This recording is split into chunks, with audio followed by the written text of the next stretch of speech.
Mike Milbury is brought to you by Shaw's and Star Market, perfecting the art of fresh, by findmassmoney.gov, and by John Sewer, the name to know when your drains don't flow. And he joins us on the Harbor One hotline. Good morning, Mike. Good morning. How you doing? Happy birthday, Mr. Curtis. And, Thank you, Mike. Wiggy, here's the deal on your dip. Simple recipe that my wife makes for Super Bowls. You go get some Hidden Valley Ranch dressing. Comes in a packet. Okay. Easy to find.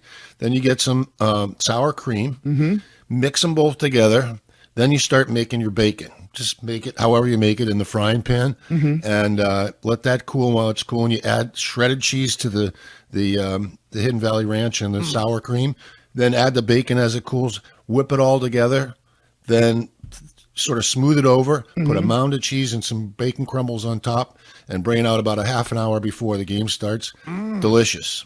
Wow. Easy. There's a lot of moving parts to that. No. Sounds good. Do you cook it? Like, is it? No, you don't cook it. You Okay. just mix it, put it back in the refrigerator, and then mound it up with a little to let everybody know what they're getting to eat in the middle of the stuff. Would you serve that with chips or crackers? Heavy chips. Or It's got to be bread? heavy chips, and you got to take it out a little earlier so it can get some texture to it. You know, if you leave it in the refrigerator overnight, try to dip it right away. It's like you break a chip. But are we doing like Ruffles or Tostitos? I would say Tostitos is probably better, but there's Ruffles. There's an argument to be made there.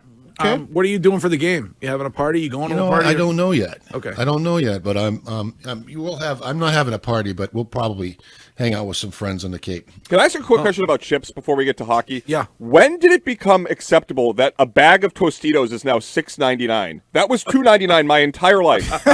And then the pandemic hits and it's 3 times the price. Yeah, it's supply chain issues, Curtis. Yeah. Bizarre. Anyways, Massive supply chain issues. Please don't get Mike going down that road. sorry. Let's get back to the puck. So listen, Jim Montgomery yesterday put that loss Tuesday night on himself and said he didn't prepare those guys well enough. You agree with that? He's right. Yeah. Okay. You know, this is a ridiculously long break. They hadn't played a game in 10 days. They had 8 days off, completely off, and then they were home for a couple of practices.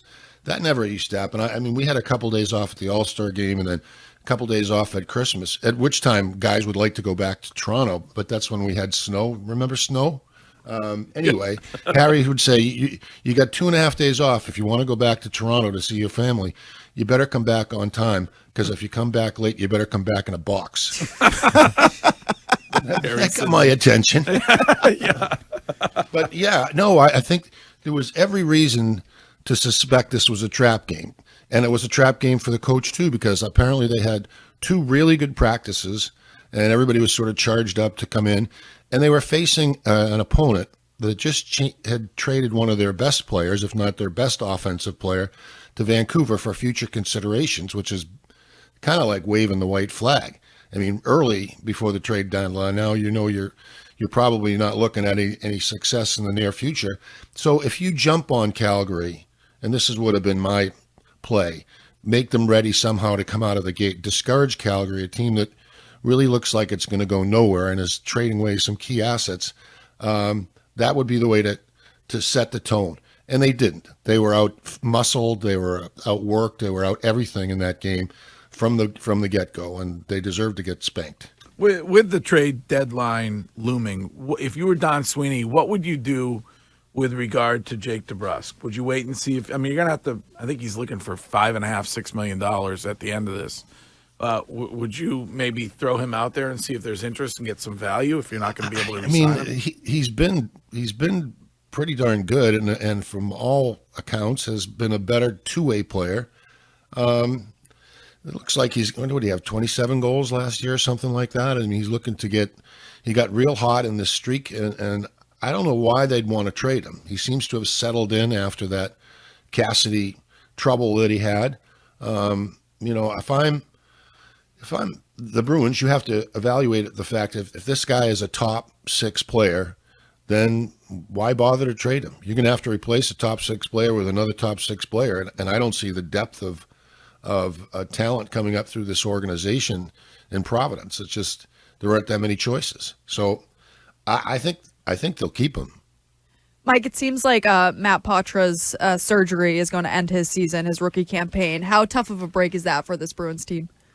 It's not that big a deal. I mean, he's a really young, slight player coming to the league. Maybe they rushed him a little. I could see why, because they had the issues about centers, but he never quite got into the flow. He had some flashes, and it's a tough break for them. But I think they weren't going to. I don't think they were going to lean on Matt to be a big part of their playoff push. I just don't think he was ready for it, and he would have been good depth, but I think there's enough there to get over that. When it comes to the depth, would you do anything to kind of fill that? Well, what assets do the Bruins have? I mean, we know what their issues are, right? They're relying on their goaltenders. Swayman was really good in the first period, let in a stinker at the end, but they have trouble identifying defensively. They're not that physical. They got, and all this is, you could read it from his press conference, Jim Montgomery, and their turnovers and penalties. They're down by a goal, and they've got a 3.5-minute penalty, and they take a 2-minute on the ice penalty, and that's tough to do. But when I'm looking at what holes to fill, I'd like to see some smack back on the blue line, but I don't know what their assets are that they can give up. They're right nose to the cap, but.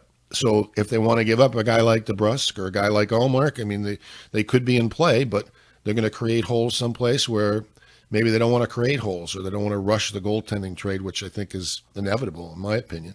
But so who are the assets? Lysell, Potro's now hurt, and that raises red flags with guys.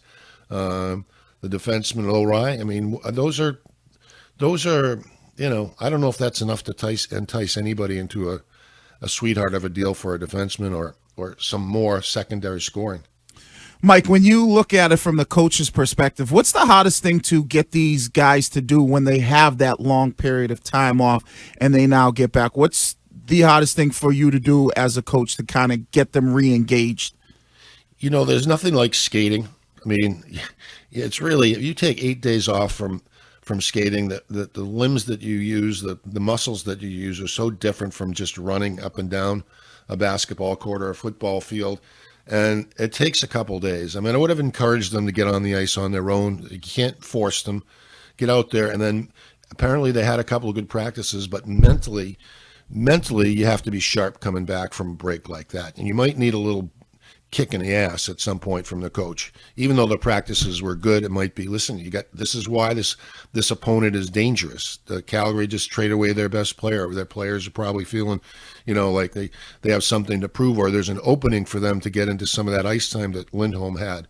So if we can get on them early, if we can crush them early, if we can play with them physically, we should be able to win this game. And then it sets them up for a game like tonight against Vancouver, who continues to impress. So they missed that boat, and it's human nature sometimes after the break to come back a little bit sloppy and a little bit less physically committed. Okay, so you made a mistake. Put your big boy pants on and get back at it tonight against what's on paper the best team in the league. All right, Mike, Chiefs or Niners on Sunday? I can't bet against Patrick Mahomes. I mean,